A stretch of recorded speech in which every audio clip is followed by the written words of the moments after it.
Okay, so we do have rear quarter damage here and just on the other side of this gas tank. Previous owner says that is from a tree falling. This rear piece here, as you can see, is cracked. It does have a stock 2.2 liter. Everything seems to run and work on it thus far. We do have the fuel tank out. As you can see right down here in this hole, there's nothing down there. It was rusty, so we cleaned that out with electrolysis, and then we recoated the inside of the tank. That still needs to get put in.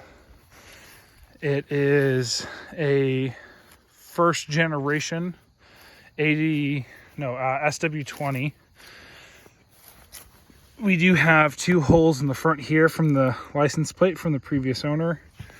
The other thing that I've noticed is that the front lip here is split on the bottom of the bumper from the arrow piece. The chin spoiler thing here has always been a 2-piece. Headlights pop up, motors work, headlight bulbs work. We are on the factory wheel. It is a 14-inch on the same tires it's had on it for the last 15 years or so. The car was parked about 13 years ago when the previous owner went off to college. The way he explained it to me is he used the family sedan to go to college out of state. Never really got around to coming back to South Carolina until the last couple of years, when I found it sitting in his front yard after picking it up from his brother's house. You can see the USDM taillights are pretty hazy, kind of trashy looking. I do have a really nice set of Japanese, the JDM taillights, with the biggest distinction on those is that it's not nearly as hazed here, and the corner markers are orange instead of red here in the States. I do have on the half cut, you can see the spoilers here, right down here on this bottom edge, right in there. That is cracked, but this spoiler here is good. These are the same, from the same. Both this and the half cut are first generation SW20s. So that with that half cut, I have 2 of those, both sides of those in red that are good. With the Japanese half cut, one of the things we found in the trunk of it was the Japanese center console. So I've gone ahead and cleaned it up, put it in this car. The biggest distinction there is that it has this CD holder armrest piece. So it's got some storage in here. You also have a nice little CD rack up in here. It is, everything interior wise works, except for the AC. We haven't checked that because I haven't had the car running long enough to even try. It is missing the ashtray, which has one of the cigarette lighter plug and some lights. There's a secondary cigarette lighter here that does work. The radio works, the speakers work. They're not the best, but period correct for like the early 2000s. It does have an amp. At one point, it did have a subwoofer, which I believe it to be a factory piece. It bolts up to the underneath the glove box down here, and at one point it did have some sort of speaker box in there, and as far as I understand, that is a factory subwoofer. The latch in here, you can see it's kind of jammed right now. It does get kind of dirty when you open it. Sometimes it doesn't want to close. Plan is to clean that, get that thing back going. It's got the factory steering wheel in it for now. It is cracked, but it is still soft to the touch, nothing too crazy. There's a little bit of UV damage, nothing too crazy. The visors They're suede from factory, and it's early 90s. It's still suede, but it's just not as soft to the touch as it used to be. The one thing that I do love about this car, for whatever reason, this car stood out above the rest, even with the factory center armrest piece here. This is the USDM one that doesn't have a spot to take that back piece here. It's in phenomenal condition. It cleaned up really well. It's kind of dirty from sitting in the shop, but when we did actually clean it up and get looking really nice, it does clean up. And along with the dash, it is absolutely crackless. I mean, immaculate for a 91. It's an amazing dash. The center plastics have aged really well. You can see with the seats, the driver's side seat, I did point this out earlier, kind of showed it. The seat is it's kind of sun faded. You can see how it's real light here and dark as it gets closer to the inside. That is in fact the sun fading. The back side of this here is a lot darker, and it almost looks black on camera than the rest of it. I'm trying to think if there's anything else. T-tops do not leak. Went ahead and looked at all that. Seals look great underneath. The other thing that is kind of a cool piece that I found online that they make recreation pieces for are these T-top holders. So these are both brand new T-top holders. I went ahead and bought a set of those and got those back in. They drop down pretty easily to show the T-top in the car. T-top locks do work. The one thing I will say about this car is the previous owner, he did let me know it had been broken into in the past, and so the door locks do not match the ignition. So you do have two keys. I think he gave me 3 sets of each key. So you've got a couple there. Prime MR2 has been great for finding some odds and ends pieces for this car.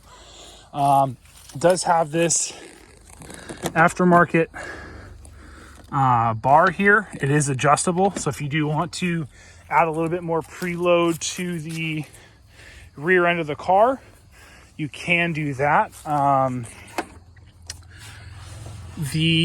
will say we did have this motor running on a separate fuel tank, like an external fuel tank.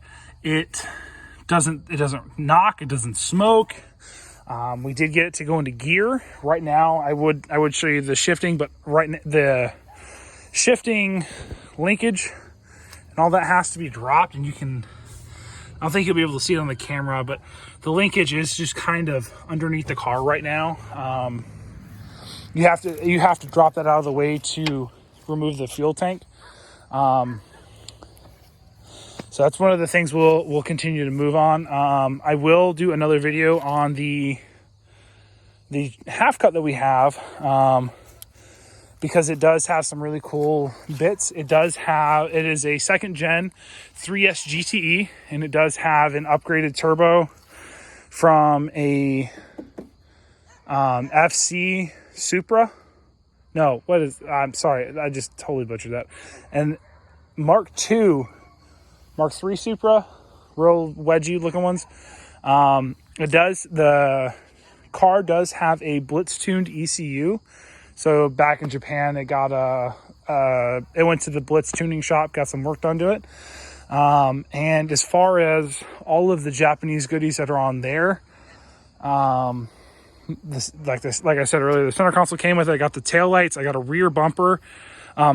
If you wanted to have the side reskinned, the half cut goes right to the middle of this plastic trim, so everything below that is all good. So it does have a good driver side, US driver side. The Japanese driver side of the car isn't terrible. It does have some nicks and dings and stuff like that.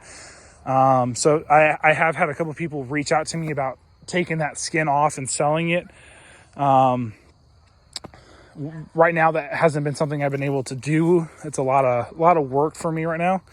The other car does have these vents, so you do have the turbo vents are slightly different.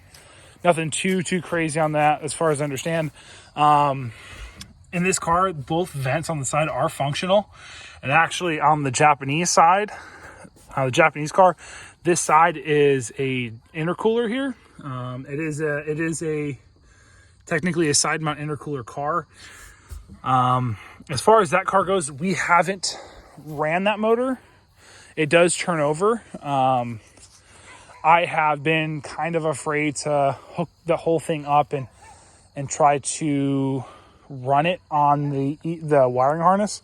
The previous owner, unfortunately, did not take very good care of that as far as covering that wiring harness. So there is a lot of UV damage, and I'm afraid there's going to be I'm afraid there's going to be a short circuit somewhere. So I'm not willing to hook up that harness to that Mr2 ECU just because those are such rare pieces. But it does turn over with a wrench and all that. We can get it to turn over. That is a second gen 3S GTE. It does come with the better of the two 5-speeds. We haven't been able to check if it's an LSD because I haven't been able to get it off the pallet that it's on. Both cars have this car has the naturally aspirated exhaust system on it. The turbo car obviously has its turbo exhaust, and I do have a brand new still has the shipping label on it, turbo US turbo exhaust. So that'll come with the car along with, I do have the turbo dash that comes with a boost gauge, comes with a couple other things, which I'll send some pictures of. And then it comes with the service manual that the previous owner had. It's the service manual on this car is a 2-book set, and I do believe I have book 2. I do not have book 1. But as far as this car goes, if you guys want to buy it, cool, I'm willing to work something out. If not, this is going to be my next little project. We have a couple of really cool plans for this. One of the things I want to do is get this car running here soon. That's why we took the time to clean that fuel tank out and reseal it. I'll be throwing it back in there. I've got a fuel pump for a turbo car to go in this because it is a return system. It's not a returnless. So any excess pressure will just loop back to the tank. That'll be going in. I got new fuel filter. And we're gonna get this. The plan is to get this car running, and then once this car is kind of running, I want to try to take care of some of this damage here, whether that be reskinning it. I had a body shop look at this before we parked it here. They said this can be pulled except for this corner right here. Most of this can be knocked out from the inside. This is all pretty accessible from in the trunk. This can be pushed in, and then as far as this, that's all accessible from here. If I do not sell the car, the plan is to either have this reskin or go with a wide body kit. I have been looking for a car to do wide body since my last WRX, and I really don't want to cut up my 240. MR2s are rare, but this has already got quarter panel damage. My 240, at least it has clean quarters and it's rust free. That's the other thing. That's the other thing about this car. Immaculate as far as rust free. We have rust here, obviously from that. I do believe there is a little bit here on this joint. You can kind of see down here. Exhaust has rust on it. Got a little bit here. Let me pop the hood real quick because that's the other place that there is a tiny bit of rust on it. This car does still have a lot of the MR2s do not have the under trays. This car is essentially a slick bottom with plastic panels. This car still has all of them. I took care to label them and keep them straight when we pull them all off. And what we'll be doing is we'll go ahead and put those back on, because I really like the idea of the flat panel, the flat body. Back to the rust. So we do have, obviously, surface rust, nothing too big. And then I don't think you'll be able to see it with this plastic tray on. Let me see. There is a tiny bit of rust on here. You can see slight discoloration. No, you really can't. Okay. Well, under here, there some brake fluid has previously spilled, and there's a little bit of surface rust down there. Even down here, now the tools are just a little bit of surface rust on there. Obviously, they're old, the factory tools. Yeah, you can see a little bit here. Most of that's dirt, but yeah, you can see a little bit of rust down right there where my index finger is pointing. There's a little spot down there that we'll be taking care of. A little bit on the strut bar here. This is a OEM piece as far as the front strut brace goes. It's not labeled as a TRD, but I know that most of these non-turbo cars didn't come with this brace. It might just be a turbo piece. It all looks really good. Everything, like I said, everything functions. A little bit of surface rust right here, a little surface rust right there. I do want to be pretty open about everything as much as I know. I'm trying to think if there's anything else. I will, like I said earlier, I'll take some pictures of the dash and then the book and the exhaust and the Blitz tuned ECU for the turbo car. Big thing. Probably the biggest thing that frustrates me about this car, body damage can be fixed. I'm having a hard time finding a new mirror. This mirror is actually fine, but the spring inside of here, from the looks of it, this was all uncovered when the car was wrapped, because for most of its life parked, this car was wrapped in some sort of tarp, some sort of covering, some sort of plastics.